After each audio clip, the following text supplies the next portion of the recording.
guys, karon magbuhat ta og mga blanca. So mukha tag cornstarch. Ato ra na siyang kuanon guys kay 400 grams man na. So ato ra na siyang tungaon. 200 grams ra dayo mukha tag isa ka lata na iba. Imikos-mikos. Sa Bisaya pa, ukay-ukayon og ayo.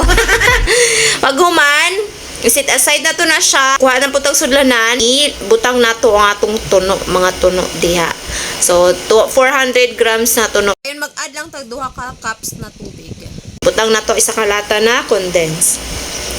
Ayan. Ato na siyang kuanan guys, tilokon og ayo, tilokon na to nag-ayo.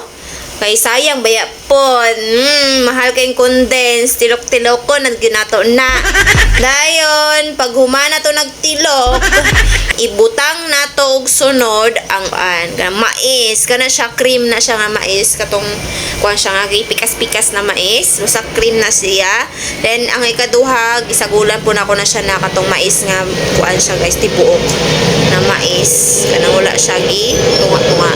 Dayon ato na siyang imikos-mikos o halo-haloon nato na og ayo kuha butangan na nato na siya gamay sugar.